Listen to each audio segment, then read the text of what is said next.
안녕하세요. 얼한국사 김얼입니다. 오늘 시험 보시느라고 고생들 많으셨고요. 이 한국사 오늘 제가 풀어봤을 때는 뭐 평범한 수준의 난이도였는데 여러분들 뭐 어려우셨습니까? 어려우셨으면 앞으로 얼한국사를 들으세요. 그러면 국사가 쉬워질 겁니다. 아시겠죠? 그러면서 한번 이제 들어가 보겠습니다. 자, 1번. 고려사의 모습으로 옳지 않은 것은 일단은 고려사회가 나와야 되겠죠. 고려사회. 그래서 선지부터 보시면 천민 출신 이의민이 무신 정권의 최고 권력자가 되었다. 이의민이 바로 천민 출신이라서 보시면 그러면 얘기가 나오죠. 처음에 이고, 이의방, 정중부 이렇게 가다가 그 다음에 경대승, 그 다음에 이의민, 최충원, 최후 이렇게 가죠.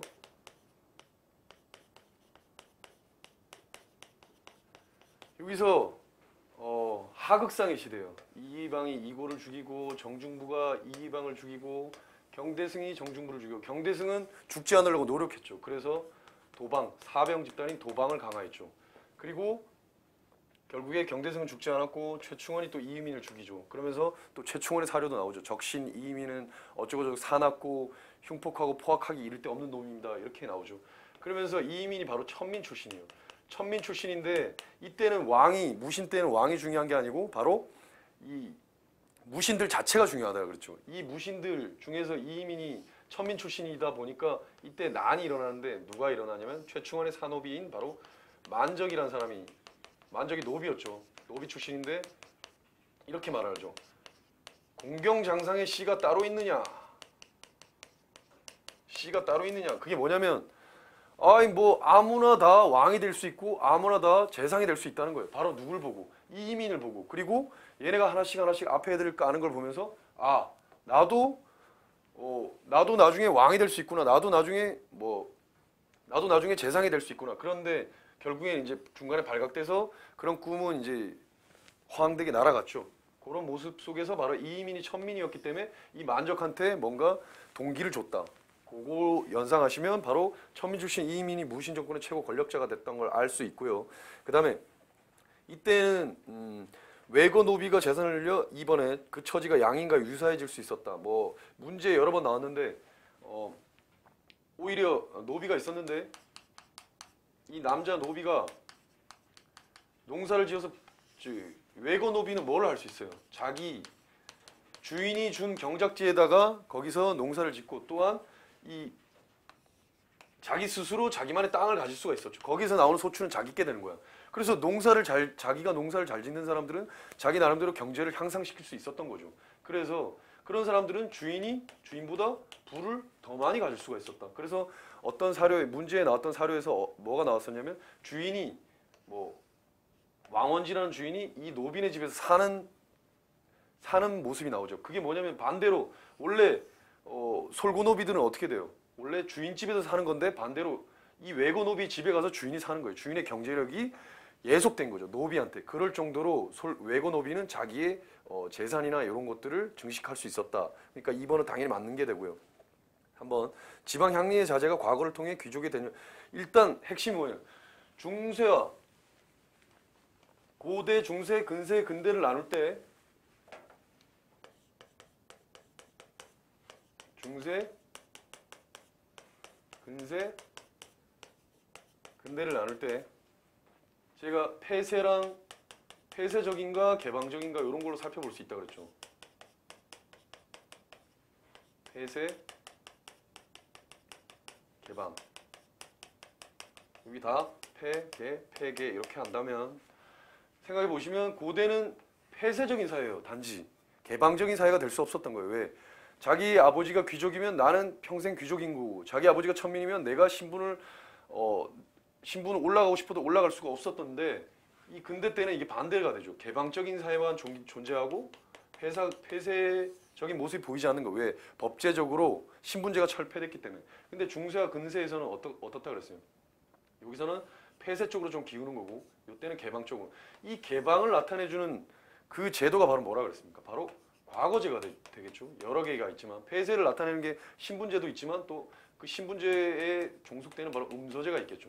이 과거제가 개방적이란 거는 신분을 뛰어넘을 수가 있다는 거잖아요. 과거로서 관료에 진입하면 자기 신분을 뛰어넘을 수 있다는 거예요. 그 과거제를 통해서 올라갈 수 있었던 사람들이 뭐라 그랬어요? 둘 다 공통적으로 고려와 조선, 중세와 근세에서는 뭐라 그랬습니까? 바로 양인 이상이면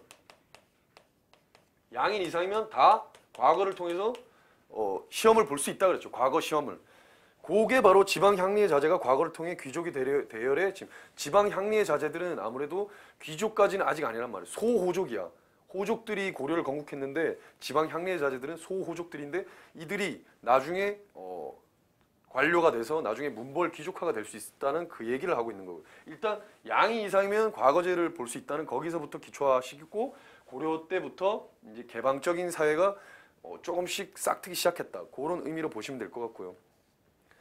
여기서 4번에 보면 향부국소의 백성도 일반 군현민과 동일한 수준의 조세공납 역을 부담하였다고 했는데 향부국소가 뭐라 그랬습니까? 바로 천대받는 양민이라고 했죠. 향부국소는 천대받는 양민이다. 그게 말 뜻이 뭐겠어요? 천대받는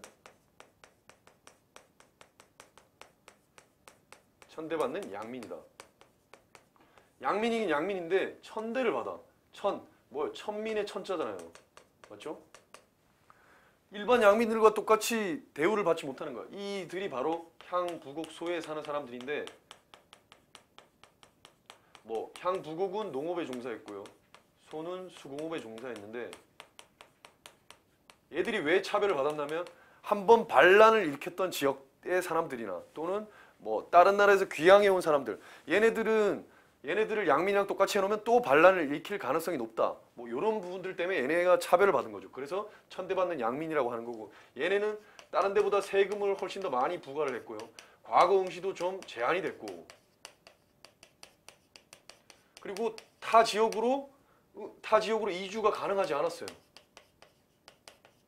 이주가 불가하고 이런 식으로 차별을 되게 많이 받은 거야. 그래서 나중에 아까 무신 때 보면 공주 명학소의 난이 일어나죠.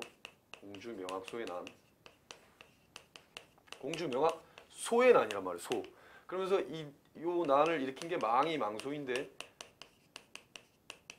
망이망소가 그러죠. 처음에는 우리한테 우리말을 들어줄 것처럼 우리 소를 현으로 승격시켜 주겠다고 해놓고는 결국에 우리를 죽이려고 하니 우리는 참을 수 없고 끝까지 싸우다가 죽으리라 이런 얘기를 남기죠. 망이망소의 난. 이게 바로 소의 모습을 보여주는 거고 왜 난을 일으켰겠습니까? 다른 데보다 차별을 더 많이 받으니까. 쥐도 고양이가 자꾸 쥐를 몰면 쥐가 어떻게 해요? 나중에 고양이를 물죠. 바로 그런 형국이고 이들은 바로 천대받는 양민이었다는 거예요. 그런데 여기 보면 일반 군현민과 동일한 수준의 조세 공납 이게 잘못됐다는 거죠. 천대를 받고 있었는데 이렇게 차별을 받고 있었다. 그래서 답이 4번이고요. 그 다음에 2번 조선 전기 사림의 향촌을 주도하게 한 동향으로 옳지 않은 것은 옳지 않은 겁니다. 옳지 않은 거면 이제 킥이 하나 들어요. 킥! 뭐가 들어갈까요? 바로 옳지 않은 거는 나머지 세 개는 똑같고 나머지 세 개는 옳은 거겠고 옳지 않은 게 한 개가 있겠죠. 그러면 나머지 세 개는 어떤 하나의 부류를 지칭할 가능성이 높은 거죠. 그래서 보시면 일단 1번에 보시면 도덕과 의례의 기본소적인 소학을 강조한 게 특히 누굽니까? 바로 조광조 아닙니까? 조광조. 맞죠? 중조가 소연이를 위하고 공경하여 향을 피우다. 중종인데 왜 중조라고 하지? 예, 다 이유가 있겠죠. 중종은 반정을 일으켰잖아요. 그래서 중종 반정이기 때문에 원래 거의 반정을 일으킨 왕들은 조자가 들어가죠. 인조 반정, 인조잖아요. 근데 여기서 조는 바로 조광조를 의미하는 거고 중종이고요. 그리고 소연이가 뭐가 있었냐면 군기가 있어요. 군기는 뭐냐면 군적 수포제고요. 그리고 바로 조광조가 일으킨 기묘사. 소는 뭐겠어요? 바로 소학이고요. 또 하나. 그 다음에 소격서 폐지. 조광조라는 사람은 어떤 사람이에요? 사림의 대표적인 사람이죠. 그러면서 소학을 강조하죠. 사림들은 바로 뭘 강조했냐면 소학을 특히 강조한다는 거. 그리고 현은 현량과, 그 다음에 공신의 위훈삭제,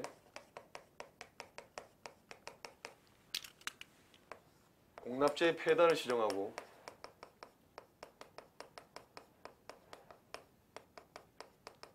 이렇게 등등 들어가는데 보시면 바로 여기서 바로 소학을 강조했던, 사림들이 중요하게 여겼던 게 바로 소학이라는 거. 이 도덕과 어려인 소학, 사림이 바로 소학과 연결이 된다는 거죠. 그리고 향살의 향음줄에, 이건 뭐냐면 쉽게 얘기해서 지방에, 향이란 건 지방을 의미하는 거예요. 항상 향이 들어가면 뭐 고려 시대 때는 외가 들어갔을 때 외간을 파견하시옵소서, 외가 들어갔을 때는 지방을 의미하지만 여기 조선에 와서는 향촌, 향이 들어가면 지방을 얘기하는 거고, 이 사림들이 지방에서 향살의 높은 덕목 있는 사람들을 모시고 술을, 연회를 베풀면서 그들에게 덕담을 듣고, 그 다음에 뭐 향사례 같은 경우 사가 쏠 사자인데 뭐 이렇게 연회를 한 다음에 술과 음식을 마시고 그 다음에 활을 쏘는 행사를, 그걸 바로 사림들이 했다는 거고, 그 다음에 향회를 통해서 자신들의 결속을 다지고, 이 향회의 전신이 바로 뭐겠습니까? 바로 유향소거든요. 유향소가 나중에 유향소에서 유향소가 향청 또는 향소로 불리는데, 그 유향소에서 자기들의 결속을 다지는 그 회의가 바로 향회고요. 그래서 그들이 향촌을 교화했고, 촌락 단위의 동약을 실시하고, 동약이란 건 뭐냐면 향약 중에서 같은 더 작은 애들끼리 동약이란 걸 실시를 한 거예요. 그게 뭐냐면 향약보다 개념이 더 낮아졌다는 거예요. 더 이제 줄어드는 거예요. 그 이유는 뭐냐면 이제 임진왜란 이후에 모내기법이 등장하면서 경제력이 발달하고, 그 다음에 광작이 생겨나면서 그걸로 돈을 많이 번 분홍들이 생겨나고, 그들이 신향이 되거든. 좀 이따가 또 이 모습이 다시 나올 거예요. 이 신향, 이 신향들이 이제 자기들도 양반이라고, 아이 니는 돈도 없는 양반, 너가 양반이냐? 그러면서 수령과 가까워지면서 수령과 결탁하면서 자기들의 권리를 유지해 나가거든. 그러면서 기존에 있었던 구향, 그러니까 쉽게 얘기하면 사족 있죠. 제지사족. 이런 제지사족들이 얘네 신양에 반대하기 위해서 자기네들의 결속을 더 강하게 해서 촌락단위의 동약을 실시. 자기 문중을 중심으로 서원과 사후를 많이 이제 세우는 게 바로 후기의 모습이에요. 15세기, 16세기는 바로 조선 전기를 얘기하는데 후기의 모습. 그래서 답이 4번인 거고요. 그 다음에 3번, 과전법과 그 변화에 대한 설명으로 옳은 것은, 과전법은 보면 언제부터, 바로 조선시대 때 과전법이 생겨나는데 이렇게 나타낼 수 있죠. 과직, 관직.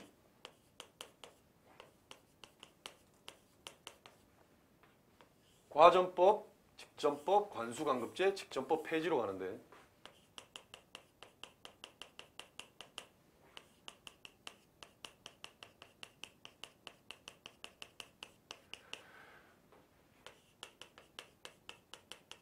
처음에 과전법은 경기 지방에 한정해가지고 이제 수조권을 주는 거예요. 수조권, 공신들이나 이런 사람들한테 수조권을 주는데, 전에 고려시대 때 보니까 세습되는 게 토지가 너무 많다 보면 줄 땅이 점점 부족해지는 거 알게 된 거야. 그래서 세습되는 걸 딱 두 개로 줄이자. 수신전, 휴량전. 수신전이라고 하면 몸을 잘 닦고 잘 지키는 사람, 관리에, 공무원, 여러분들도 공무원 하시려고 하지만 공무원에 자기가 죽었는데 아내가 받는 땅이고요. 휴량전은 고아가 됐을 때, 아빠 엄마 다 죽었어. 그랬을 때 받는 땅인데, 요런 것까지 이제, 그리고 전직 관리랑 현직 관리를 다 줬단 말이야. 그렇게 주다가 직전법은 현직 관리만 주자는 거야. 현직 관리만. 그렇게 가다가 관수강급제는 뭐냐면, 이 수조권의 개념은 이거죠. 이 수조권이란 토지가 소유자가 김어리다. 그럼 여러분들이 공무원이죠.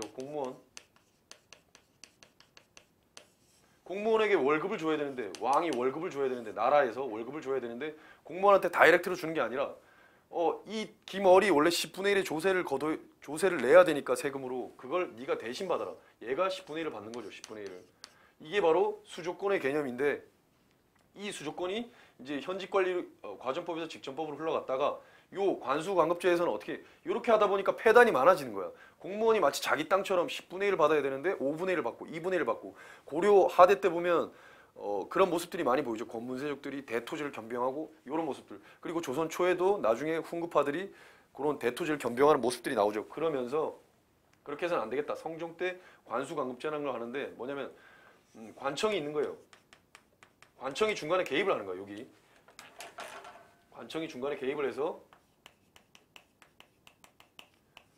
관수, 관에서 먼저 받아들여서 관급, 관청에서 공무원에게 줘라. 이게 바로 관수관급제의 개념이고, 그러면 처음에 자기 토지 같았던 그런 개념이 좀 더 사라지겠죠. 그러다가 나중에 결국에 직전법이 폐지되게 되고요. 직전법이 폐지된다는 건 어떤 의미가 있냐면 이제 자기 땅 같았던 땅이 없어지니까 어떻게 해? 소유권을 더 늘리려고 하는 욕심이 많이 생기게 나겠죠.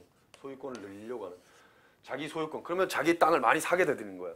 그러면서 지주 전호제가 확산이 되겠죠. 지주가 되는 거죠. 이들이 곧 땅을 많이 사들이니까 제가 확산되는 이런 개념까지 한번 보시고요. 그래서 일단 수신전, 춘향전은 죽은 관료의 가족에게 지급한다고 말씀드렸죠. 그리고 이번에 공음전은 바로 전시과에 나오는 거예요. 공음전이 없었잖아요. 과전법이 조선 초기에 생겨났던 건데 공음전이 없으니까 일단 이건 전시과에 얘기하는 거고, 그 다음에 3번에 세조 때의 직전법으로 바꾸고, 세조 때에 바로 직전법으로 바꾸고 현직 관리에게만 수조권을 지급한 건 맞고요. 성종 때 관수강급제, 이게 성종이고, 전주의 직접 수주를 지향했다. 전주의 직접 수주를 지향하고 바로 관청이 중간에 개입됐다는 그 말을 얘기하고 있는 거예요. 그래서 과전법은 이제 공양왕 때고, 직전법은 세조 때, 관수강급제는 성종, 그다음에 직전법 폐지는 명종. 이런 흐름 속에서 이 경제, 조선의 경제가 이제 시험 문제에 나왔었고요. 이 문제도 뭐 쉽게 들어갈 수 있는 거고, 아시겠죠? 과직, 관직 이렇게 알아두시고요. 그 다음에 4번에 보시면 이거는 동학의 과정에 대해서 나오는데, 일단 가 부분에서 왼쪽 오른쪽에 있는 거 최재의 동학 창시와 삼내 집회, 이거는 배경이고 동학 농민운동을 보여주려고 이걸 나타낸 거예요. 동학 농민운동의 배경이 됐다는 거죠. 최재우가 동학을 창시했고, 근데 최재우가 결국에 처형됐죠. 그러니까 최재우의 교조신원 운동이라고 하면 뭐냐면 최재우의 원을 풀어주자. 그래서 삼복보라고 하는데 뭐냐면 삼내 집회, 그 다음에 서울에 가서 복합 상소, 삼내 집회를 하니까 들어주겠다 이랬단 말이야. 그러니까 들어줬다고 했는데 안 들어줘. 그러니까 서울에 가서 복합 사람들이 모여가지고, 엄청나게 많은 사람들이 모여가지고 상소를 올리는 거야. 그 다음에 이제 보훈 집회를 여는 거고요. 이게 동학농민운동 바로 전에 있었던 일이에요. 그래서 일단 가의 황토현 전투는 그 다음에 이제 동학농민운동의 과정을 한번 보시면, 일단 1차 봉기가 일어나는 거예요. 1차 봉기가 일어나기 전에 고부 밀란이 일어나요. 고부 지역에 타막을 일삼는 탕가놀이가 있었던 거예요. 그래서 고부에서 백성, 바로 민이잖아요. 그냥 백성들이 난을 일으키는 거예요. 그래서 고부에서 난을 일으키고, 그 다음에 1차 봉기가 일어나요. 1차 봉기는 바로 동학 교도들과 농민들이 같이 난을 일으키는 거죠. 그게 1차 봉기가 되고, 이거 백산에서. 그래서 봉기가 있는데 이게 걷잡을 수 없이 커진 거야. 그래서 황토현 전투, 그 다음에 황룡천 전투, 이런 전투에서 승리하고 결국에 전주성을 점령하게 되죠. 전주성 점령. 이 전주성을 점령했다는 소리를 들으니까 이제 청군이 들어와요. 청군이 들어오니까 일본군도 들어와. 이거는 뭐냐면 텐진 조약에 근거해서. 텐진 조약이 뭔지 아시죠? 텐진 조약은 갑신정변으로 인해서 맺은 조약이 텐진 조약인데, 뭐냐면 한 나라가 한국에 먼저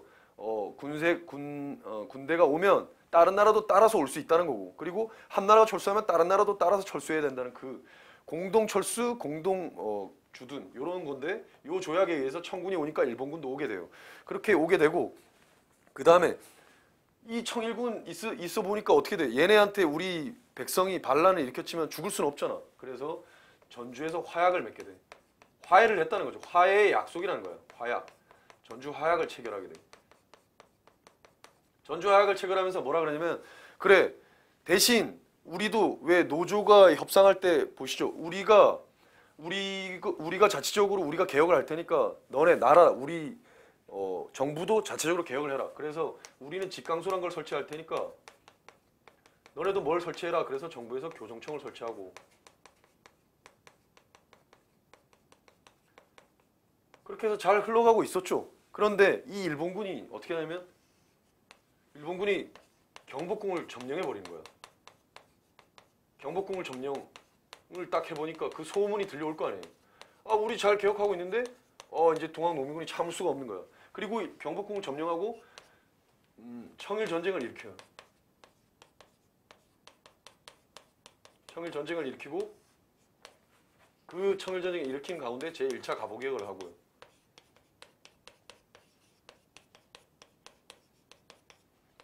그러니까 농민들이 이제 참을 수 없다. 어떻게 돼? 2차 봉기가 들어가는 거예요. 참을 수 없다. 왜? 아니 어디 일본 놈 따위가 우리나라의 궁에 왕이 기거하는 궁에 쳐들어가 하면서 참을 수 없다. 그래서 1차 봉기 때는 남접이라고 해서 전봉준을 위시한 남접, 남쪽에 있는 전라도 지역만 모였는데 이제 2차 봉기 때는 남접 플러스 북접. 왜?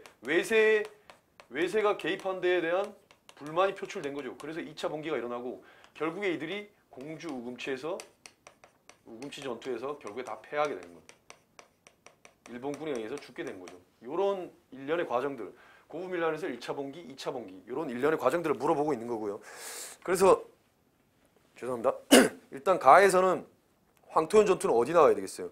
고부가나 습격하고 바로 전주성 점령 다에 나와야 되겠고 그 다음에 나 청일전쟁의 발발 여기 들어가면 안 되겠죠. 다도 마찬가지고 라 바로 일본군의 경복궁 점령 전주성 점령과 그 다음에 뭐였어요? 우금치 전투 사이에서는 바로 들어가는 거죠. 일본군의 경복궁 점령. 요런 일련의 과정들로 동학농민운동이 벌어졌다는 거. 요거는 일련의 과정들 앞뒤의 원인과 결과를 정확하게 아셔야 되겠죠. 그거 아시면 되고요. 그 다음에 문제 5번 다음 자료에 대한 해석으로 가장 적절한 것은 요거는 일단 지증왕이 순장을 금지한 것만 알고 있지 이 순장의 의미를 잘 모르셔서 좀 헷갈리셨을 것 같은데 이 문제에 대해서는 일단 보시면 이게 둘 다 얘기하는 거 이 사료에서 얘기하는 건 뭐예요? 순장을 금지했다는 거죠. 그럼 순장이란 게 뭔지를 일단 알아야 되고 부여에서 순장이 시작됐죠. 맞죠? 부여에서 순장의 모습이 보이죠. 근데 순장이 금지됐다는 건 뭐냐면 처음에는 영혼 불멸 그러니까 왕이 죽어도 죽는다는 생각이 없었어. 그래서 처음에는 자기가 알아서 왕이 죽으면 따라서 죽었다고 신하들이. 그러다가 나중에 보니까 영혼이란 게 진짜 있나? 이런 의구심이 생기기 시작한 거야. 그러면서 나중에는 따라 죽기 싫었는데도 따라 죽어 있단 말이야. 근데 사람들이 좀 똑똑해지고 이러면서 이제 왕이 이제 순장을 이제 금지시킨 거지 지중왕 때. 그런 의미도 있고요. 그리고 또한 뭐가 있냐면 농업이 이제 생산력 이때 지중왕 때 뭐예요? 우경을 실시하면서 소가 이제 밭을 가니까 농업 생산력이 상승이 되잖아. 그들이 곧 뭐야? 노동력이잖아. 그 노동력을 중시하였으니까 이들이 따라 죽을 필요가 없는 거야. 왜? 이들이 밭을 읽어가지고 세금을 내는 게 더 낫거든. 맞죠? 그런 개념으로 접근하셔야 되고 전쟁 노비 이때도 전쟁이 계속 삼국이 왔다리 하면서 전쟁이 계속 발발할 때죠. 그러니까 전장 노비의 소멸이라는 건 의미가 없는 얘기고 도교 사상은 이때부터 보이진 않죠. 별로. 나중에 하대에 가면 6세기 의자왕 요런 때 가면은 도교 사상이 발생하고 영계소문 이전에는 도교보다는 불교의 사상이 훨씬 더 강했었죠. 그래서 아니고요. 귀족층의 사치와 거래의식을 막게 귀족층이 힘이 강했기 때문에 왕권이 얘네를 탄압하기 위해서 이렇게 할 수가 없어요. 이때까지는. 그래서 5번은 답이 2번인 거고요. 그 다음에 문제 6번은 이 시대의 사회 모습. 이 시대 황해서 봉산 지탐리와 평양 남경. 저한테 배운 학생들은 딱 나오죠. 뭐예요? 신동토의 자유로운 무사가. 오늘 저의 다 보여드릴 수는 없고요. 저의 것을 그냥 핵심만 보여드릴게요. 시간이 한정이 있으니까요. 무사가 남쪽 탑에서 저는 이렇게 가르치거든요. 신동토, 새로운 동토의 자유로운 무사가. 이건 뭐냐면 이건 신석기고요. 동식물은 토테미즘, 자연물의 정령이 있다는 건 애니미즘. 그 다음에 무격신앙은 샤머니즘, 무당과 주술을 믿는. 그 다음에 남쪽 탑이 이게 바로 좁쌀이 발견됐다는 거고 이게 평양 남경을 의미하는 거고요. 이게 바로 지탐리를 의미하는 거고 황해도 봉산 지탐리. 이 좁쌀이 뭐예요? 밭농사가 시작됐다는 거 바로 신석기 혁명을 나타내는 거고 이 남쪽 탑만 보시면 이 시대 곧바로 0.1초 만에 볼 수 있죠. 이건 바로 신석기라는 거 알고 그래도 그걸 모르겠다면 탄화된 좁쌀을 보면 알겠죠. 그거에 대응되는 개념은 바로 탄화미가 되겠고 하남이는 뭐예요? 벼농사가 시작됐다는 거고 요거는 청동기가 되겠죠. 리 여주 흔함리 이것도 뭐 청원송 이렇게 얘기하는데 청원송. 하여튼간 신석기죠. 신석기를 보는 거예요. 옳은 거예요. 생산물에 사유재산제도가 등장했다는 건 내 재산은 왜 이렇게 적고 제 재산은 왜 이렇게 많아? 사유재산제도 바로 청동기. 그걸로 인해서 계급이 발생했다는 거. 청동기를 얘기하는 거고. 환호나 목책을 두른 거. 자기가 이제 계급이 나타났으니까 자기가 밑에 사람들 부리면서 그 사람들 데리고 전쟁 더 큰 노비를 더 크게 자기 지역을 확장하기 위해서 정복 전쟁을 일으키는 게 바로 청동기 때부터 시작이 된다는 얘기고 그럼으로써 자기도 불안하니까 환호와 목책을 두르는 거고 청동기고요 역시. 3번은 넘어가서 4번 집자리는 주거용액의 창고, 직업장, 작업장, 집에서 공부. 이것도 마찬가지로 청동기 철기 시대의 모습을 반영하는 거고. 요 3번은 3번 선지의 흑요소기라는 거는 좀 여러분들 생소하실 텐데 흑요소기라는 건 뭐 부싯돌 그러니까 그걸 이렇게 탁탁 쳐서 불이 나오게 만들 수 있는 건데 흑요석 양질의 흑요석은 우리나라 백두산 이런 데 말고는 우리나라가 화산지대가 그렇게 많지 않았기 때문에 구하기 힘들었다고. 요런 거는 뭐 일본이나 아니면 다른 쪽 그러니까 양질의 흑요석을 구하기 위해서 다른 쪽에서 가지고 와야 되는 거야. 그런 모습으로서 뭐 원거리 교류나 교육이 있었음을 알 수 있다는 거고 요거 자체는 좋은 선지가 아니에요. 되게 어려운 지엽적인 선지예요. 흑요석의 출토 사례를 본다는 거는. 그래서 1, 2, 4번이 아닌 걸로 해서 3번을 찾아가시는 거고 문제를 출제자도 요 선지 자체를 틀리라고 낸 거죠. 그런 의미로 생각하시면 되고요. 그래서 답이 3번이고 흑요석은 이제 구석기 때부터 나오고 신석기 때도 나오는데 요거는 아까 좀 전에 제가 말씀드린 대로 우리나라에는 화산 활동이 많지 않았다는 거 그렇게 접근하시면 되고요. 그 다음에 문제 7번 조선 정기 중앙 정치에 대한 설명으로 옳지 않은 것. 조선 정기야 또 아까 전에도 조선 정기 나왔는데 조선 정기 많이 나오네요.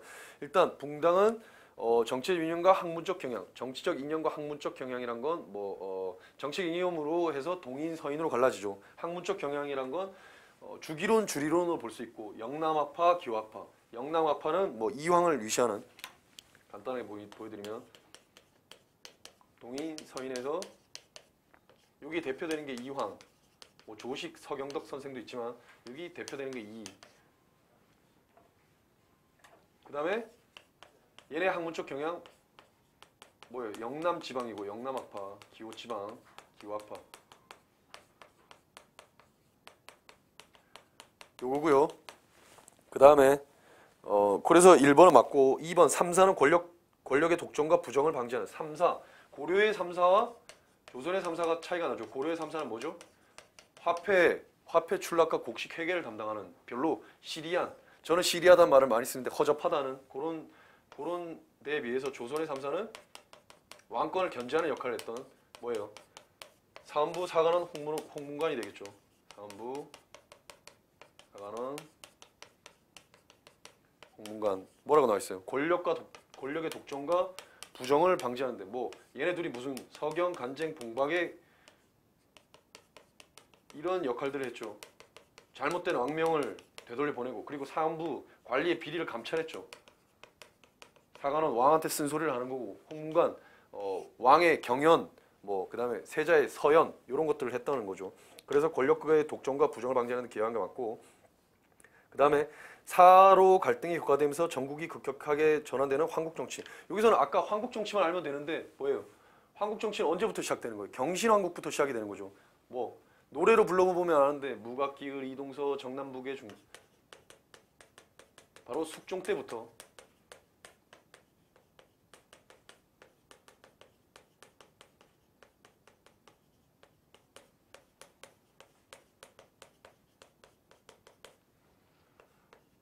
광이 없는 남서쪽으로 이게 뭐냐 이렇게 하실 텐데 무각기일은 아시겠죠? 사화를 얘기하는 거고요. 이동서 동인과 서인이 이주 전랑 문제로 갈라졌다는 거고 정남북 남과 북의 딱 정이 되는 정렬인 모반 사건 그 다음에 또는 정철 건조의 사건으로 인해서 남인과 북인이 갈라졌다는 거고 중간에서 광해가 죽고 없으니까 남인과 서인만 남았다. 북인이 없어졌다. 남서쪽으로 1년 동안 얘를 올리면 예성 논쟁에서는 다 1년이 승리했다. 올리면 경기가 비무정신임을 알게 돼. 바로 이 경이죠. 이렇게 붕당 정치가 전개가 되다가 바로 경신왕국, 숙종 때 경신왕국 이게 다 숙종 때 일어난 황국인데 경신왕국, 기사왕국, 갑술왕국 다 숙종 때 일어났던 황국인데 바로 요걸 얘기하는 거고요. 그래서 전국이 황국 정치가 시작된 거는 15세기, 16세기 아니고 숙종을 언제 내면 딱 이렇게 그렸을 때 16, 17, 18 했을 때 여기 앞에는 성종이고 선조 딱 왕 3개만 쓰면 되거든요. 여기 숙종인데 바로 언제예요? 바로 15, 16세기가 아니죠. 17, 18세기죠. 숙종은. 그래서 답이 3번이고요. 합리적 인사행정제도란 건 상피제, 그 다음에 포평제 이런 건데 상피제 뭐예요? 같은 친인척이 한 부서에 근무할 수 없고 그리고 자기 출신지에서는 지방간으로 파견될 수 없고 이런 것들이 상피제. 그럼으로써 부패가 방지하지 않게 하는 그런 것들이 합리적 인사행정제도라는 거고. 그 다음에 다음 건의를 받아들인 왕의 정책. 쭉쭉쭉 가다가 왕이 어쩌고 잘 모르겠어. 우리 태조가 있는 태조께서도 통일한 뒤에 이렇게 역사책이 나올 수 있는 건 고구려 태조는 아니겠죠. 태조가 딱 3명 나오죠. 뭐 고려 태조 맞죠? 태조 왕건 그다음에 태조 이성계 2개인데 뭐라고 돼 있어요? 외관을 두고자 하셨으나 이 외관이 핵심 포인트예요. 외관이 뭐예요? 바로 외가 지방을 의미하는 거라 그랬죠. 지방관을 의미하는. 청컨대 외관을 두옵소서 한 게 바로 뭐예요? 성종 때 최승로의 시무 28초죠. 성종 때 최승로의 시무 28조. 저는 최승로라고 안 한다 그랬죠. 최성로라 그랬죠. 최성로. 왜? 성종이니까. 시무 28조. 그래서 요거는 최승로가 얘기한 거고 바로 성종이기 때문에 최승로님 죄송합니다. 최성로입니다. 그래서 이 왕이니까 바로 성종이에요. 성종 때 그러면 성종이 없죠. 고려 성에 저의 이제 오리엔테이션 강의를 보면 나오는데 건의가 환상의 비수로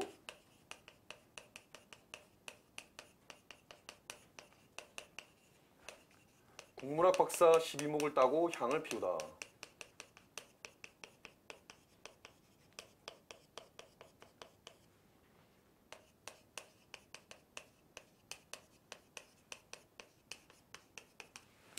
일단 고려 성이 최성로가 될 수도 있고 이성육부를 의미하는 거고요.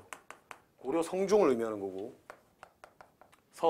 서희가 강동육주 단판 뭐예요? 1차 침이죠. 1차 침이. 그래서 2차, 3차 침이까지 보자면 1차, 2차, 3차 해서 서양강. 소양강 처녀 아니죠. 서양강 처녀죠. 왜?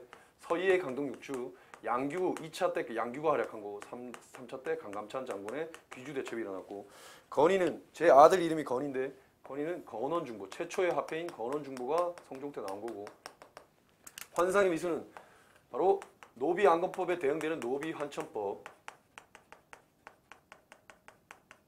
그 다음에 상평창 의창 그 다음에 개경에다가 도서관을 세우는데 개경에 비서성 서경에는 수서원 이런 것을 분사제도라고 하죠. 분사제도를 태조 때 실시해서 그 다음에 성종 때 정비를 하는 거죠. 분사제도. 그러니까 개경에 비서성을 세워놨으면 서경에도 똑같은 도서관 왕이 행차할 때 만한 책 읽다가 또 보고 싶은 책이 7권까지 봤는데 8권부터 봐야 되거든. 그걸 만드는 게 바로 분사제도라고 보시면 되고요. 그 다음에 국자감을 설치하고 이성육부를 설치하면서 국자감을 설치했다고 보셔도 무방하고요. 그 다음에 문신월가법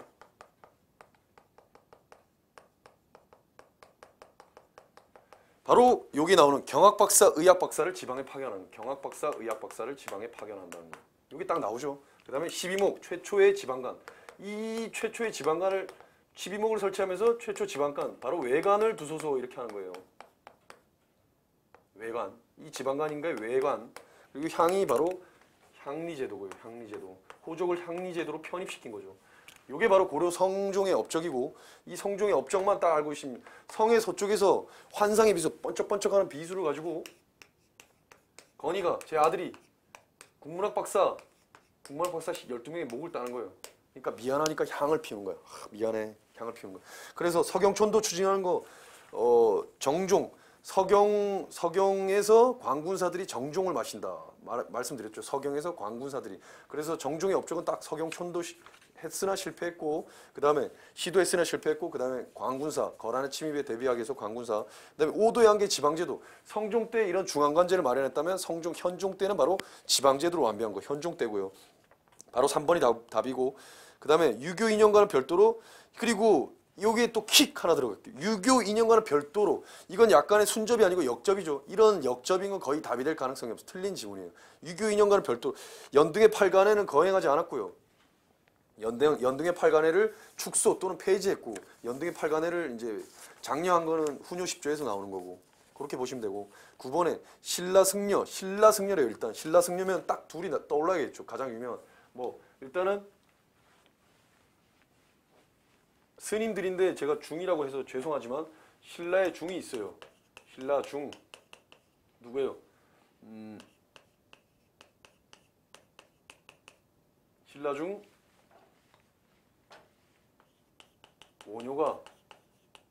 원효 대사가 해초로 만든 의상을 입고 있다. 뭐겠어요? 신라 중대를 의미하는 거예요. 신라 중대. 통일 이후에 흔히 뭐 통일신라 시대 때라고 하는 원효 대사가 있었고, 해초가 있었고, 그 다음에 의상, 이렇게 세 명이 있었다는 거. 해초에 뭐 왕호 천축국전, 뭐 다른 승려들도 있지만 특히 중요한 게 원효랑 의상이겠죠. 여기서 물어보는 건 바로 원효와 의상이에요. 그러면 원효의 앞글자를 보면 원효 대사가 이제 왔어요. 금, 토, 일 무대가 있었어요. 금, 토, 일 무대 아쉽대네. 뭐겠어요? 금강산맥경론이고 정토사상이에요. 정토사상. 요게 바로 일심. 일심 딱 보자마자 원효대사라는 거. 일심사상. 무예가를 불러서 지어서 불렀고, 대승기 신론소. 그 다음에 아미타신앙이에요. 바로 여기서 뭐라 했어요? 미륵신앙이라고 그랬죠. 그래서 답이 1번이 틀린 거예요. 아미타신앙이에요. 신문화쟁론이고요. 그래서 모든 거를 합칠 수 있다 해서 이게 화쟁사상이 되는 거고, 신문 화쟁사상이고, 그 다음에 대승기 신론서. 그래서 뭐 기신론서를 뭐 요에도 파견했고, 그 다음에 내세사상 다 적었으니 금강산맥경론. 요게 원효 대사의 업적이고, 그럼 1번 미륵신앙이 아니고 아미타신앙이기 때문에 이건 틀린 거고요. 그래서 그래도 다 보자면 기억, 무예가란 노래를.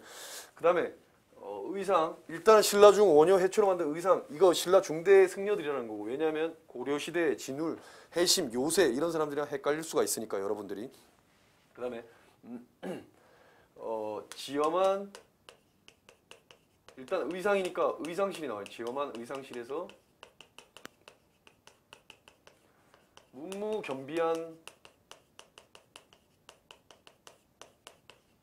문무겸비한 부석이가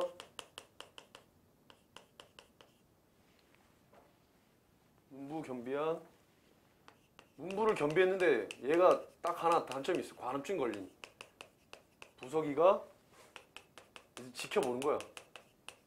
뭘 지켜봐? 의상실 안에 여자가 옷 갈아입는 걸 지켜보는 거예요. 그러니까 여자 옷 갈아입는 거 지켜보면 잘 보여야 되는데 하나가 여러 개로 보이고 여러 개가 또 하나로 보여. 그렇게 보이다 보니까 화가 났어. 화가 났네? 뭐야? 지엄은 의상의 스승이 바로 지엄대사고요. 그 지엄이 나와도 의상을 유추하실 수 있어야 되고, 이거 의상이고요. 의상대사고. 그 다음에 문무왕과의 일화. 이 문무왕과의 일화가 바로 4번이에요. 국왕이 큰 공사를 일으켜 도성이 새로 정비하려 할 때 백성을 위해 이를 만료했다. 이게 뭐냐면 뭐라고 얘기하셨냐면 이렇게 얘기했어요. 초가에 있을지라도 정도를 행하면 오래도록 복을 누릴 것이나, 만약 그렇지 못하면 사람들이 아무리 애를 아무리 애를 써도 성을 쌓아도 그건 별로 필요가 없다. 이렇게 말씀하신다고. 그러면서 문무왕을 만류한다고. 왜? 백성들이 벌써 통일 전쟁에 그렇게 동원이 됐는데 또 성곽 축조하는데 동원이 되면 어떻겠어요? 백성들이 너무 힘들어가지고 힘들 것이다. 그렇게 해서 이제 의상이 그런 얘기를 하는 거고. 아미타 신앙과 더불어 관음사상, 관음신앙을 그거 했다는 게 바로 3번 지문에 나오는 거고, 관음신앙과 더불어 아미타 신앙을 했다는 거고, 그리고 부석이가 바로 부석사를 건립하고요. 그 다음에 하나가 여러 개가 하나가 일즉다 다즉일. 하나가 곧 여러 개다. 다지길. 여러 개가 곧 하나다. 화가 났다는 게 바로 화음종이고요. 화음종. 뭐 엄이 생각 안 나면 여기 지엄에서 엄을 따도 되겠죠. 그게 이제 의상대사의 업적이고. 그래서 기역은 원효, 니은은 의상. 그래서 보시면 여기에 나와 있는 대로 다 나오죠. 그래서 답이 1번이 잘못된 거고요. 10번 기역, 니은에 대한 설명. 독립의금부와 대한강목회. 일단 노래 10년. 노래가 이제 저의 특징이 이렇게 앞글자를 따고요. 그 다음에 노래를 하고요. 그 다음에 속문자가 나와요. 그래서 요거는 이제 앞글자인 거고, 노래로 하자면 노래가 오늘 몇 개 나올 텐데 간단하게만 보여드릴게요. 10년대 임병찬의 금부, 박상진 대한강목회.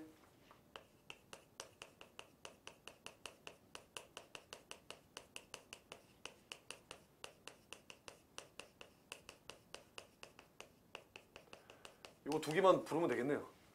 그 다음에 뭐 계속 나오는 간도흥 무서경 가서 삼룡이 명중시키고, 이건 간도에 나오는 독립군 단체고, 뭐 연해주 한촌에서 연해주 나오고 20년대 40년대까지 노래로 다 만들었고요. 그건 그 노래란 건 음을 하나 따서 부르시면 그 기억이 상당히 오래 남아요. 뭐 왕 이름도 노래로 따서 부르시면 의미가 없는데도 불구하고 기억이 오래 남잖아요. 근데 의미까지 있으면 기억이 훨씬 더 오래 남게 되는 거고. 그래서 일단 임병찬 의금부와 박상진 대한강목회인데 이 독립의금부를 의미하는 거고, 뭐냐면 복벽주의예요. 복벽주의. 고종의 밀서를 받아서 왕을 다시 복위시키자. 왕이 복위. 요걸 캐치프레이즈로 내건 데가 바로 임병찬의 독립의금부고, 박상진 대한강목회는 바로 동아정책을 수립하려고 했고, 그 다음에 군자금을 모금하기 위해서 친일파를 처단하고, 박상진도 있지만 우리가 잘 아는 김자진도 있다. 뭐 이런 모습들. 그래서 10번 보시면 공화국의 건설을 목표로 삼았다. 이건 니은이고요. 바로 대한강목회고, 니은은 고령의 비밀 지령을 받았다. 이건 바로 기억이고, 니은과 기억이 싹 바뀌었네요. 그리고 기억과 니은은 바로 10년대 임병찬의 의무, 박상진 대한강목 10년대라 그랬죠. 그래서 맞고요. 기억은 박상진 둘 다 반대로 됐고요. 그래서 10번 보시면 되고요. 11번 통일신라의 지방행정조직. 이것도 약간 헷갈릴 수 있는데, 여기서 보시면 신문왕 때 구주 오소경은 당연히 아시겠죠. 신문왕 때 구주 오소경. 신문왕 앞글자는 안 보여드릴게요. 신문왕 때 구주 오소경. 일단 간단하게만 보여드리면 9월 5일에서 9월 10일자 신문에 나온, 신문을 보고 이제 어떤 사람이 얘기하는 거예요. 관료의 녹을 중국 2대감만 6달? 뭐냐면 구주 오소경이고 구서당 10정이에요. 신문왕이고요. 김음돌의 난을 진압했고, 관료전을 지급하고, 그 다음에 노급을 폐지하고, 그 다음에 중국 2대감만, 뭐 그 다음에 쭉 나와요. 그건 다 안 해드릴게요. 여기서 구주 오소경 바로 신문왕이 맞죠. 그리고 주에는 지방감찰관으로 보이는, 이게 바로 통일신라는 바로 신라 중대를 의미한다 그랬죠. 지방감찰관 뭐라 그랬어요? 사정부가 있고 외사정이 있다 그랬죠. 사정부가 있고 외사정이 있고, 요거는 이렇게 연관지으라고 했죠. 백제의 멸망이 있고 고구려 멸망이 있다 그랬죠. 일단 의미는 사정부, 외가 들어가면 지방에 보낸다 그래요. 사정부는 왕경, 바로 금성에서 이제 감찰을 하는 기구고, 그 다음에 외사정은 금성 외 지방에다가, 이거는 무슨 왕이에요? 바로 처음에 통일을 주도했던 무열왕이고, 그 다음에 삼국 통일을 이루었던 바로 문무왕이고요. 이렇게 대응이 된다 그랬지. 무열왕 때 백제가 멸망되고 사정부고, 문무왕 때 고구려가 멸망되고 외사정이고, 그렇게 보시면 되고요. 그래서 외사정이 배치되었다. 바로 중대니까 맞고요. 그 다음에 오소경을 전략적 요충지에 두고 도독이 행정을 관. 여기서는 좀 헷갈릴 수가, 요거 때문에 아마 헷갈리셔서, 도독이니 총관이니 사신이니 뭐 헷갈리잖아. 그래서 제가 만들었습니다. 주 총독이, 일제 총독부 나오죠. 주에 있는 총독이, 주 총독이 5명의 소경이 뭐야? 맹인들을 사신으로 보낸 거예요. 사신으로. 뭐예요? 주에는, 특히 구주에는 뭐예요? 총관과 도독. 구주에는 총관과 도덕이 있고 오소경에는 바로 사신이 있다는 거. 이 오소경이 사신이라는 거. 그래서 3번이 틀린 거고요. 4번 촌주가 가난한 촌위에 향부국에는 향부국이라는 게 있었죠. 그러다가 고려시대 때 하나가 더 늘어난 거야. 뭐 소. 향부국은 농업에 종사하잖아. 그것만 보면 이제 고려에 오면서 수공업도 중시역에서 소가 하나 더 늘어났다는 거. 일단은 신라시대 때 향부국도 있었다는 거. 그래서 답이 3번이고요. 12번 고려의 농민을 위한 정책으로 옳지 않은 것. 일단 여기서 2번부터 보시면 2번, 3번, 4번은 당연한 얘기야. 상식적인 얘기야. 이것도 좀 헷갈리실 수 있었을 텐데 당연한 얘기라는 게 뭐냐면 그냥 읽어보면 개간지에다 개간을 하면 농민의 부담을 이건 당연한 얘기라고. 3번, 4번도 당연해. 재해를 당했을 때 세금을 감면해주고 아니 그런 거는 당연히 할 수 있을 법한 건데 여기서 킥 들어갑니다. 킥. 뭐냐면 농민 자재의 광학부 잘 보지 못하던 거야. 지엽적인 거야. 이런 지엽적인 게 나오면 거의 이 지엽적인 게 답이 될 가능성이 높다. 그리고 보시면 나머지 세 개는 일반적이고 요거는 구체적인 거야. 맞죠? 나머지 세 개는 되게 일반적인 얘기고 일반적으로 이렇게 했다. 개간지 지금도 있고 세금 감면 지금도 하는 거잖아. 농번기 지금도 농번기가 있어. 지금도 다 있는 일반적인 얘기가 나오고 1번에는 일반적인 얘기가 아니고 광학부라는 구체적인 게 나오고 그게 답이라는 거. 광학부란 건 뭐냐면 쉽게 얘기해서 불법을 배우는 사람들한테 이제 재단을 만들어서 기금에 이자를 마련해가지고 뭐 그런 이제 재단이라고 생각하시면 되는데 중요한 기관이 아니란 말이야. 왜 나왔을까? 뭔가 틀리게 하기 위해서 이 선지를 갖다 붙인 거고 나머지 2, 3, 4번은 당연히 일반적인 모습이라는 거. 요거는 뭐 조선시대 때도 계속 하는 거야. 특히 뭐 고려 부분에서 나오긴 하지만 일반적인 부분이라는 거. 일반적인 거랑 구체적인 부분으로 가시면 이런 문제에 맞출 수 있다. 그 다음에 13번에도 마찬가지로 일단 사료가 뭔 소리인지 모르겠어. 이거 배를 물고는 장사꾼은 강가받으니 이게 뭔 소리야. 그런데 보니까 장사배가 많이 모여드는 것 같아. 뭐 왔다 갔다. 이게 뭐냐면 포구에 장사치들이 많이 모이게 되는 거예요. 여각과 객주 이런 것들이 나타나고 그 다음에 장시가 성행하고 이게 언제? 바로 조선 후기라는 거지.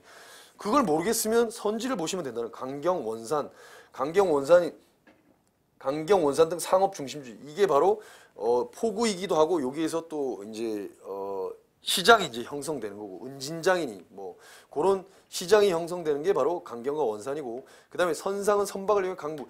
선상 이것도 이 조선 후기 때 경강상이 이런 사람들이 증기선도 직접 제작하고 막 이러면서 물품을 거래도 한 그런 얘기를 나타내 준 거고 아까 여각과 객주 말씀드렸죠. 이 여각과 객주가 쭉 계속 잘 나가다가 특히 또 강화도 조약을 맺고 그쪽에서 이제 외국의 물품들이 들어오니까 여각과 객주가 특히 성장하게 되다가 나중에 조청상민 수령 무역장정을 맺으면서 여각과 객주가 몰락하게 되는 왜 그 상인들이 내륙으로 진출할 수 있는 발판을 얻었으니까 그래서 여각과 객주가 몰락하게 되는 것까지 연결 지어 놓으시고요.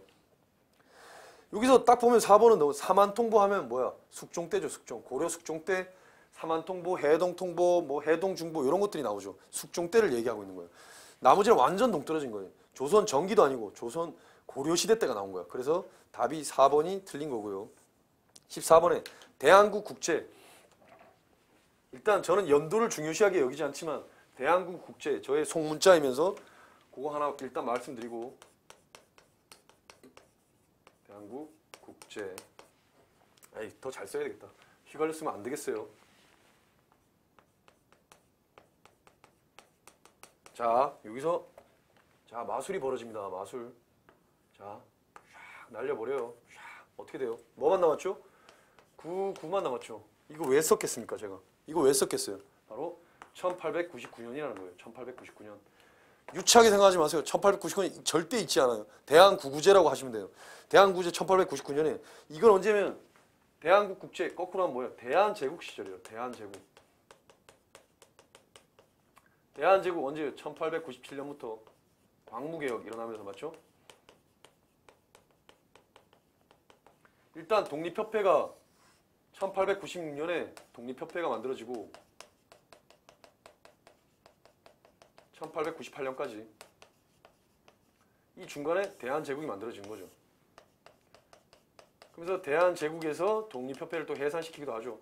처음에는 고종이 서재필을 불러들여서 독립문도 건설하고 뭐 이렇게 하면서 독립협회 지원을 했으나 나중에 입헌 군주제를 하려고 하니까 이제 모함을 받아서 이제 결국에 고종의 신임을 잃어서 고종이 한국협회로 독립협회를 해산시키죠. 이게 1897년부터 쭉 이어지는 거고. 그 모습이고요. 그래서 보시면은 일단 내시부를 없애고 그 중에 우수한 인재를 내시부가 언제 나오냐면 갑신정변을 어떻게 하냐면 갑신 판사들이라고 해요. 팔사잖아요. 판사야 판사. 갑신 판사들이 말하는 거예요. 천국 내시의 지혜가 환상적이라고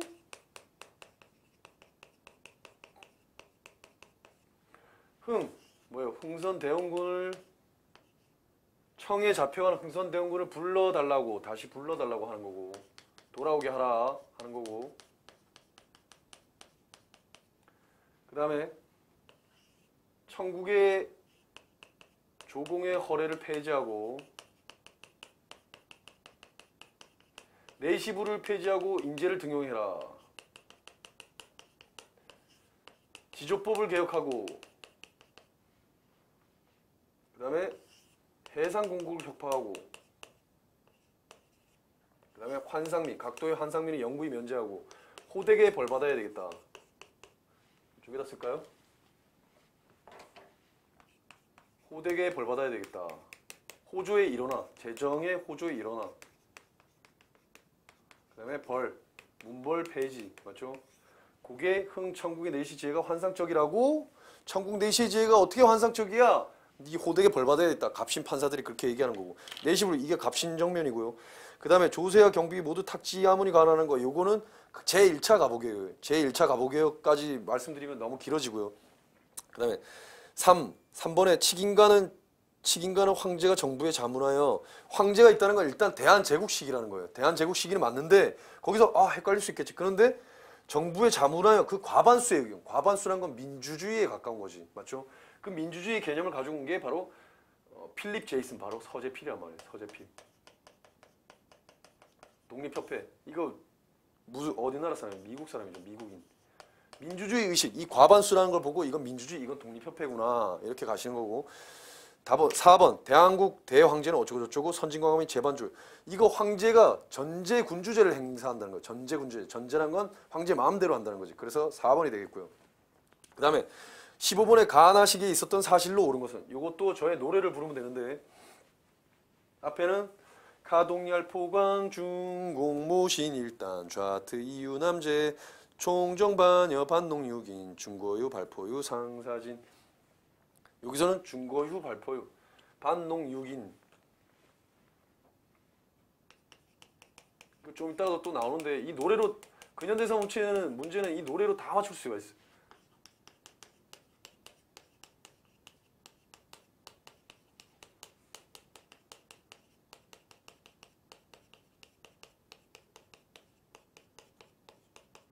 자, 총선거고요. 50 총선거.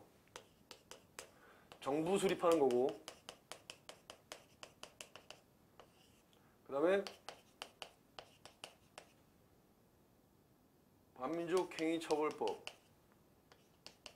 반여. 반농. 이게 빠졌네.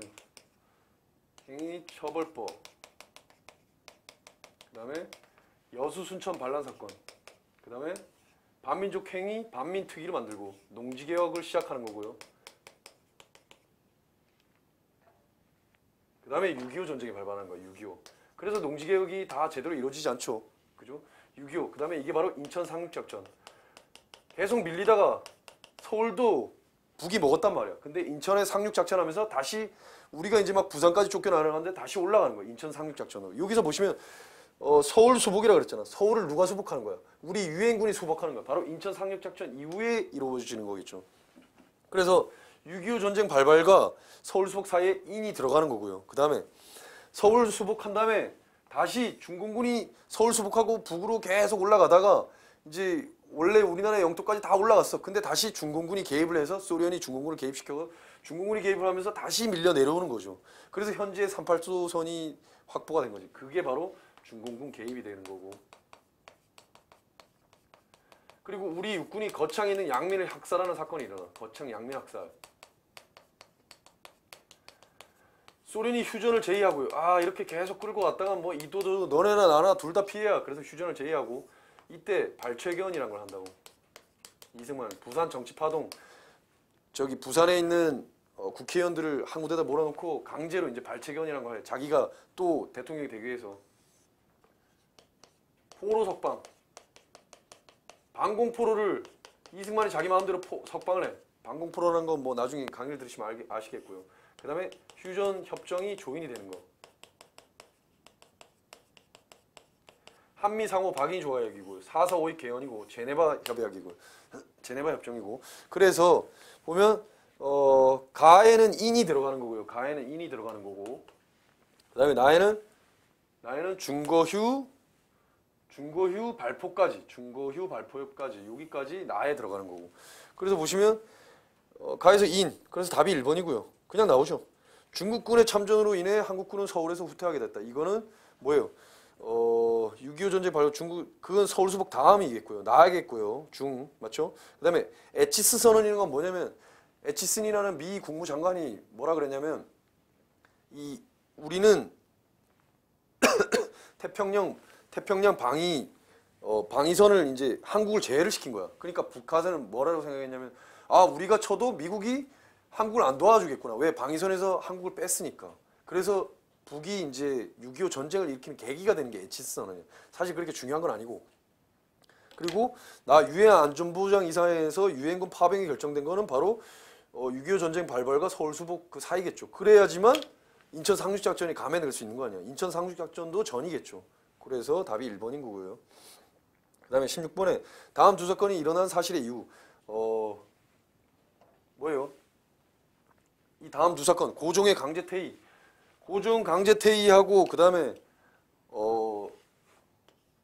이것도 노래로 의일가영 포울 정기하.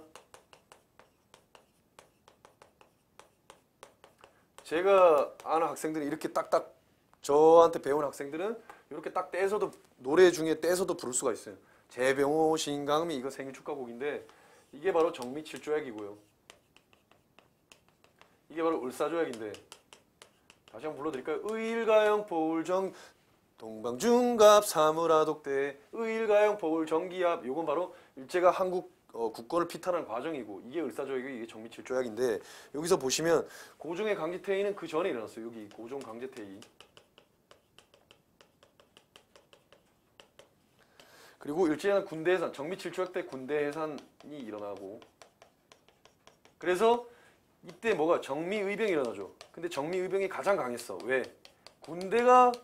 군대까지 포함됐기 때문에. 그래서 가장 강한 거고 안중근이 만주 하얼빈에서 이토 히로부미를 죄송하지만 안중구라고 생각하시면 되고 안중구 1909년이에요. 1909년 안중구 의사라고 1909년 1909년이면 요 뒤가 되겠죠. 정미칠조약 1907년이에요. 7년 정미칠조약이죠. 1907년 1909년 제가 전근대사에서는 요거를 말씀 안 드리거든요.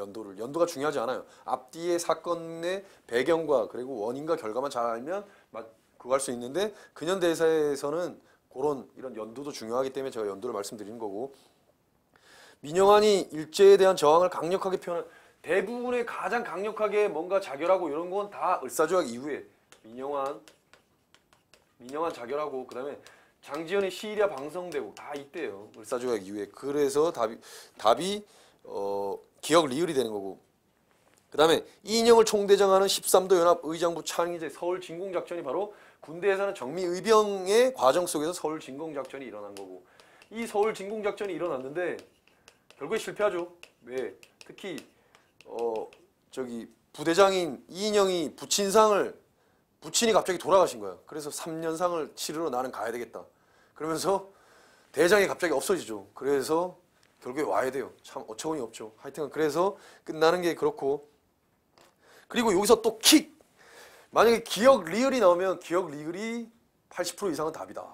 모르시겠으면 일단 기억을 정확하게 아시겠으면 딱 보시면 기억 니은이랑 기억 리을이 있잖아요. 그러면 기억 리을이 대부분 답이다. 왜냐하면 출제자들이 기억 니은을 내고 그 다음에 기억 디귿을 대부분 낸다고. 그다음에 뭐 니은 디귿 디귿 리을 이런 식으로 내는데 갑자기 생뚱맞게 기역 리을을 낸다는 건 기역에다가 맞는 지문을 넣어놓고 그다음에 최대한 맞는 지문을 떨어뜨려 놓으려고 한 거예요. 그래서 리을에다가 맞는 지문을 넣어놓은 거죠. 그래서 답이 기역 리을이 될 가능성이 높다.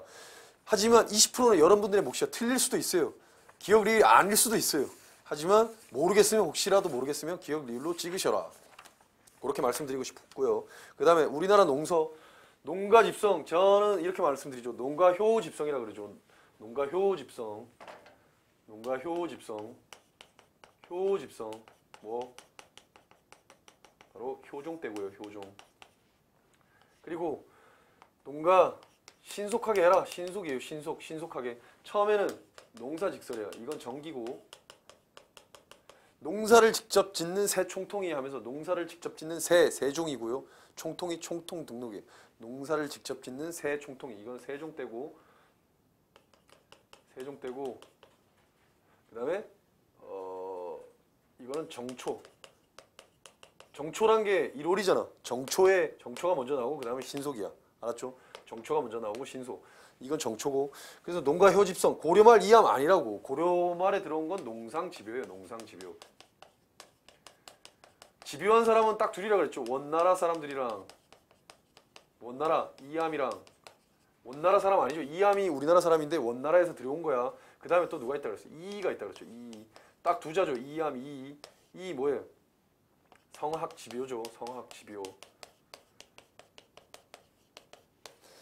그래서 1번은 틀린 거고요. 2번 농사직설 정초 맞거든요. 왕명이라는 건 세종을 얘기하는 거고. 그 다음에 살림경제는 홍만선의 살림경제예요. 책이랑 이름이랑은 대응시킬 때 이름이랑 책이랑 같이 붙여서 한 세트로 대응을 시키는 게 좋아요. 근데 만선이죠. 만선. 뭐가? 배가 만선이야. 배가 만선인데 뭐 사람이 만선이야. 사공이 많으면 배가 어디로 가요? 산으로 가죠. 살림경제예요. 살림. 네? 배가 만선이니까 산으로 간다. 산을 생각하시고 살림경제. 홍만선의 살림경제예요. 홍만선. 여기서 보시면 뭐 박세당. 박세당은 저는 이렇게 박색당이라 그랬죠. 박색당. 농서 색경이란 걸 쓰죠. 색경. 박세당은 나중에 또 저기 뭐야 2단으로 몰리죠. 2단으로. 맞죠? 그러면서 송시열에 반대되는 뭐 박세당이랑 윤유 이런 사람들은 2단으로 사문 난적으로 몰리죠. 윤유 이런 사람들. 성리학 말고 독자적으로 뭐 양명항이니 이런 거를 공부한다고 해서 2단으로 몰리게 되죠. 관홍 소초는 소초 또는 초소라고 부르는데 소초에는 뭘 해야 돼? 지원을 아끼지 말아야 돼. 지원을. 소초에는 지원을 아끼지 말아야 돼. 바로 박지원이고요. 박지원. 소초에는 지원을 아끼지 마라. 박지원. 소초에는 지원을 아끼지 마라. 소초 또는 초소에는 지원을 아끼지 마라. 그 다음에 다음 기록이 보이는 이제 얼마 안 남았습니다. 화이팅 하시고 오늘 고생하셨는데 그래도 해설 강의 끝까지 한번 들어보고 싶으시겠죠. 자, 다음 기록이 보이는 왕. 양력을 절반 이 보이면 호포. 호포가 일단 문제고요. 호포 나오면 포가 나오면 이거는 뭐야? 결포. 이 포가 포인트고요. 포가 이게 바로 군포를 얘기하는 거예요. 군포. 절반으로 줄이래. 그리고 줄이라는 거는 바로 영조 때 나온 거예요. 영조 때. 뭐야? 균역법이죠.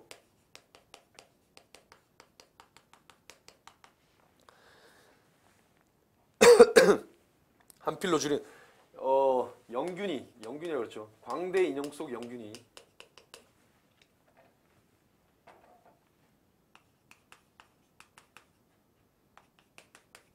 뭐예요? 광해군 때 대동법이고요. 인조 때 영정법이고 영조 때 균역법인데 뭐예요? 속자가 들어가는 속병장도설, 속대전 이런 유의 책을 영조 때 만들었다는 거고 영조의 앞글자는 따로 있는데 시간상 뭐 다음에 제 강의를 들으시면 제가 가르쳐 드릴게요. 그래서 이거는 일단은 두 필을 한 필로 죽인 게 바로 균역법이고요. 이 영조를 의미하는 거고 일당 전제하의 추세가 대두되었다. 그 다음에 두 차례 예송. 일당 전제하의 추세가 대두된 거 시작이 되는 건 바로 숙종 때부터인 거고요. 숙종 때 경신왕국으로 보시면 되고요. 그리고 두 차례 예송 바로 현종 때 뭐 효종이 죽고 그 다음에 효종의 비가 죽었을 때 자이대비가 복색을 어떻게 입어야 되냐 1년을 입어야 되냐 3년을 입어야 되냐 1년을 입어야 되냐 9개월을 입어야 되냐 그거 싸운 게 바로 현종 때고요. 그 다음에 소수의 정치 집단이 소수의 가문 출신, 이거 바로 세도 정치를 의미하는 거예요. 세도 정치.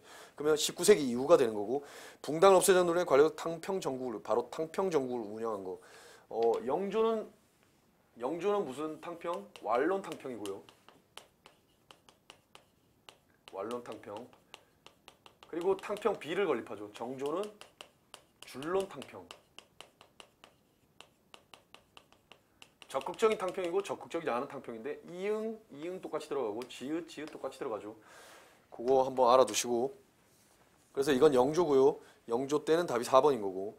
그리고 밑줄친 우리에 해당하는 이 중인들의 문제가 많이 나오는데 이걸 어떻게 중인으로 알 수 있냐면 의에 들어가고 역에 들어간다. 역이 뭐냐? 번역하다 할 때 역자고 의사할 때 의자예요. 옛날에는 의사나 그리고 번역을 하거나 이런 사람들, 통역을 하는 사람들이 중인으로 불렸다. 이들이 억울하다 이거야. 문장과 덕은 사대부의 비길성한 명공과 거실 외에 우리보다 나은 자는 없다. 이렇게 얘기를 하는 거야. 자기들도 이제 중요하다. 그러면서 얘네들이 청요직의 허통을 요구하였다. 청요직이라고 하면 뭐예요? 중요한 자리라. 3사가 청요직이라 그랬잖아. 3사 언관직이 청요직. 청자는 무슨 청자냐면 맑을 청자고 요자는 중요할 요자. 그게 바로 3사. 아까 사원부, 사관원, 홍문관을 얘기하는데 거기에 또 우리들도 거기에서 일할 수 있게 해달라. 거기에 이제 청요직의 호통을 요구했다는 거고. 이번에 형평사를 창립하고 요거는 20년대 때 1920년대 때 백정들이 얘기를 하는 거고. 형평, 그러니까 형평성 있게 평등하게 해달라. 그게 바로 백정들이 요구한 형평사를 창립한 건 바로 백정이고요. 관권과 결탁하고 향해를 장악했다는 건 바로 제가 말씀드린 그거예요. 뭐냐면 나중에 모내기법과 또는 이양법과 광작을 통해서 부를 축적한 뭐예요? 또는 뭐 상업으로 부를 축적한 사람들이 양반을 사는 거지.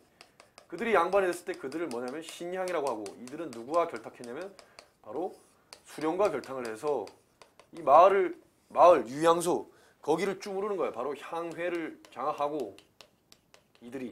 근데 그 전에는 뭐가 있었어? 바로 제지사족인 사림들이 있었단 말이에요. 근데 얘네들이 이제 반대가 되는 거지. 그 얘기를 하고 있는 거고요.